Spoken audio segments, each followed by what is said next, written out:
Your Chiefs go to Foxborough to play the Patriots. It's going to be cold.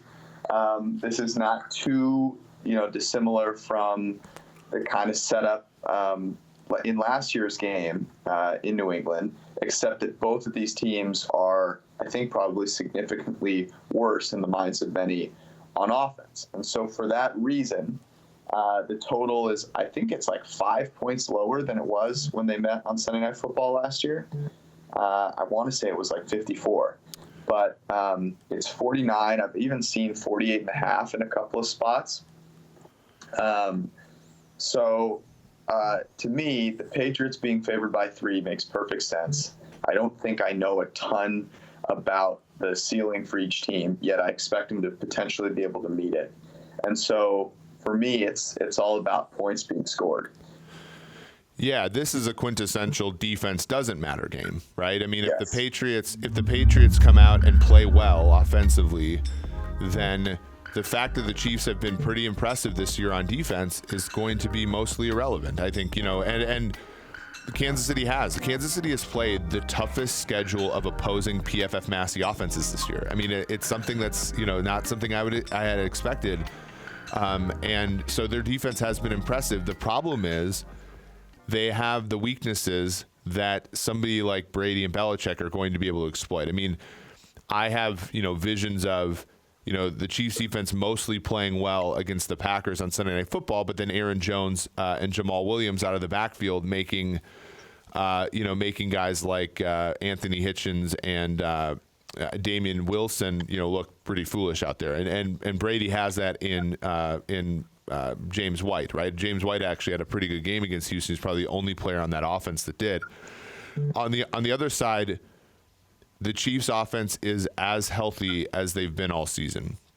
You have, the only issue is Darrell Williams was out, but that he's a running back. He's also a third string running back. So, when you go with Watkins, Demarcus Robinson, Tyreek Hill, Travis Kelce, I mean, the only thing I think that's going to keep the Chiefs from doing their end of the bargain is, Mahomes, who's been a little bit less accurate than he was last season. Yeah, he has, and that is worrisome. However, they're still going to take shots, and that's the comforting part of it, right? Is that Andy Reid is not going to be bullied off of taking shots down the field. I mean, Mahomes is still, despite missing a few games, top 5, top 6 in terms of completions down the field, yards on passes, 20-plus yards down the field. And the uptick in his negatively graded play rate actually makes me feel just as good about this because, there's always a chance that if there's a team that's going to take advantage of one of those mistakes, it's probably the Patriots. Mm-hmm. And an early little defensive touchdown never hurt anybody.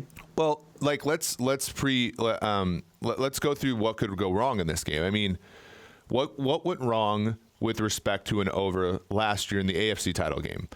Well, the New England got out in front. They were up 7, I believe it was 7-0 until Dorsett scored a touchdown at the very end. So it was 14-0. If this game's 14-0 at halftime, you and I are going to be pretty upset, right?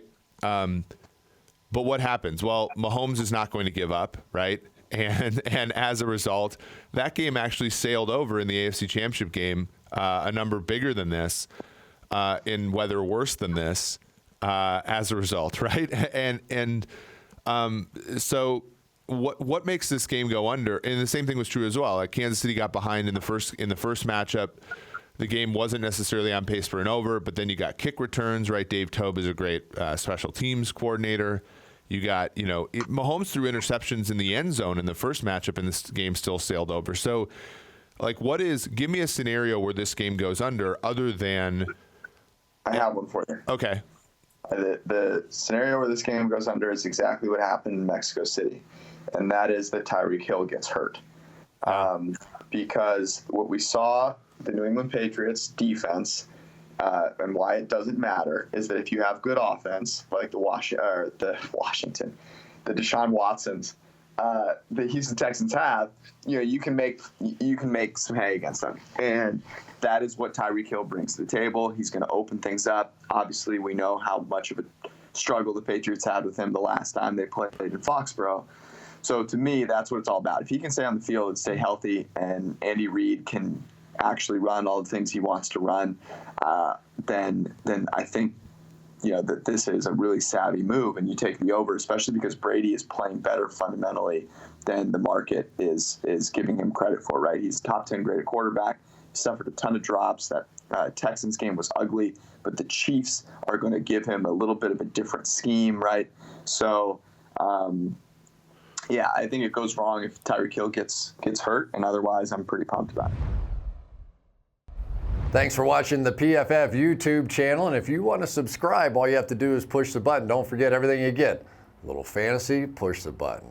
A little green line for the gambling aspects of the game, push the button.